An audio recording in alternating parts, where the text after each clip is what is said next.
Selamat pagi, sahabat setia Maturia Ministry. Mari awali hari baru pemberian Tuhan dalam saat teduh dengan perenungan pagi Maturia Ministry sebagai tuntunan iman bagi kita semua. Karena dialah yang menuntun kita setiap saat, setiap waktu, dan membukakan jalan-jalan hidup kita. Bahkan dalam rasa syukur dan sukacita untuk setiap kebaikan Allah bagi setiap kita yang mengalami pertambahan usia sebagai anugerah kehidupan yang luar biasa dari Tuhan. Teristimewa bagi Bapa Mengatas Butar-Butar dan anak Cynthia Febriani dari Pos Pelkes Waihandop. Kami ucapkan selamat mengingat rayakan kebaikan Allah bersama keluarga terkasih dengan harapan dan doa kami. Kiranya anugerah kasih sayang Tuhan dalam berkat-Nya senantiasa menaungi kehidupan saudara-saudari dengan kesehatan, kekuatan, hikmah dan kebajikan serta menyempurnakan sukacitanya. Kini kita akan membaca dan merenungkan sabda Tuhan. Mengawalinya kita sehati dalam doa. Bapa di sorga, tolonglah kami dengan hikmat-Mu dan urapilah kami dengan Roh-Mu yang kudus, sehingga kami dimampukan untuk memahami kebenaran firman Tuhan dan dapat memaknainya dalam keseharian hidup kami. Demi Kristus kami berdoa. Amin. Bacaan Alkitab saat ini terambil dari surat 1 Yohanes pasal yang kelima, ayat 13 hingga ayat yang ke-15 yang menyatakan, "Semuanya itu kutuliskan kepada kamu, supaya kamu yang percaya kepada nama Anak Allah tahu bahwa kamu memiliki hidup yang kekal. Dan inilah keberanian percaya kita kepadanya, yaitu bahwa Ia mengabulkan doa kita, jikalau kita meminta sesuatu kepadanya menurut kehendak-Nya. Dan jikalau kita tahu bahwa Ia mengabulkan apa saja yang kita minta, maka kita juga tahu bahwa kita telah memperoleh segala sesuatu yang telah kita minta kepadanya." Demikianlah sabda Tuhan. Jangan lupa doakan saya ya. Begitu sering kita mendengarkan kata-kata itu, terutama bila yang meminta didoakan sedang dalam suatu kesusahan, mengalami pergumulan hebat, atau menemui jalan buntu.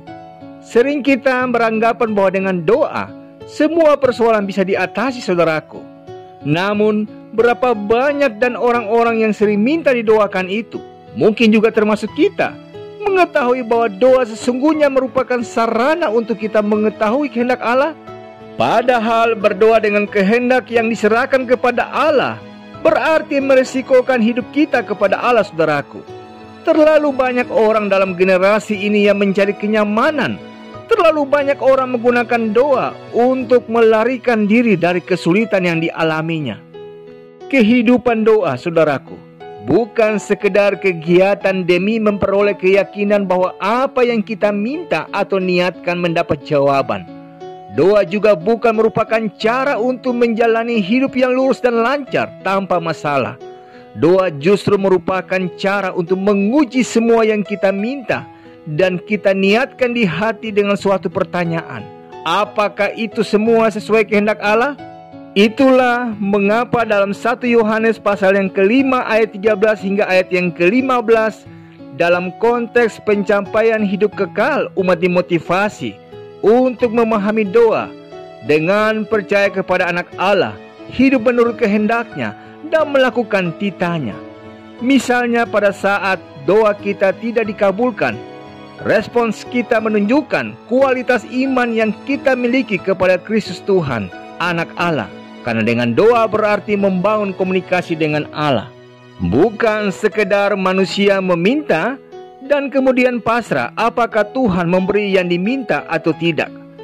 Bila kita meminta jawaban Tuhan, bisa ya, bisa tidak, atau tunggu.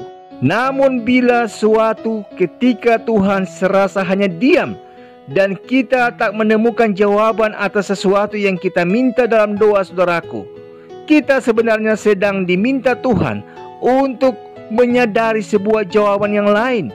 Kita diminta untuk senantiasa bersabar dan bersandar kepadanya, karena Ia punya alasan untuk berdiam diri.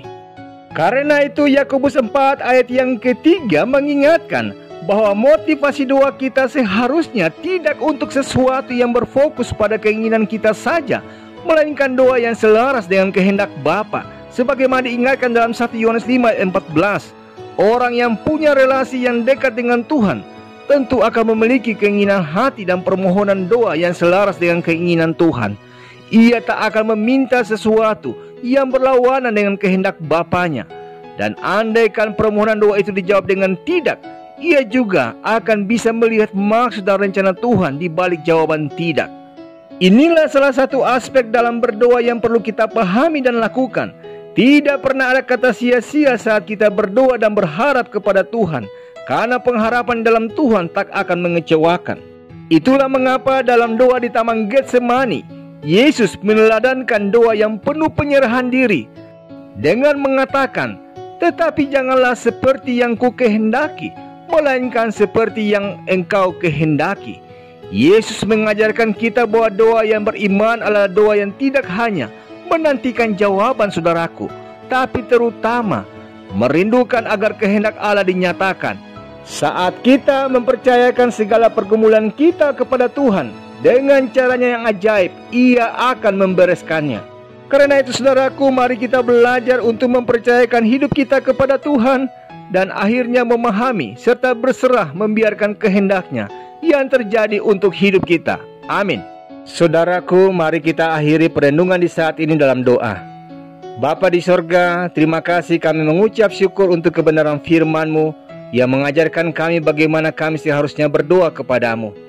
Meteraikanlah setiap benih kebenaran firman-Mu dalam loh hati kami, dan jadikanlah kami pribadi yang senantiasa berdoa sesuai dengan apa yang Tuhan mau. Pimpinlah hidup kami selalu di sepanjang aktivitas karya nelayan kami, dengan meletakkan segala harapan, rencana, kebutuhan, ketakutan, kekhawatiran dan gumulan di dalam doa, dengan meyakini bahwa Tuhan selalu memberikan yang terbaik dalam kehidupan kami. Demi Kristus Yesus kami berdoa. Amin. Selamat beraktivitas saudaraku. Ingatlah, melalui doa kita menerima kekuatan dari Allah yang tak terbatas, karena doa adalah kekuatan yang paling dahsyat. Dengan berdoa bukan berarti mengingatkan Tuhan bahwa kita punya masalah, tetapi mengingatkan kita bahwa di dalam masalah dan gumulan kita punya Tuhan. Tuhan memberkati kehidupan kita semua.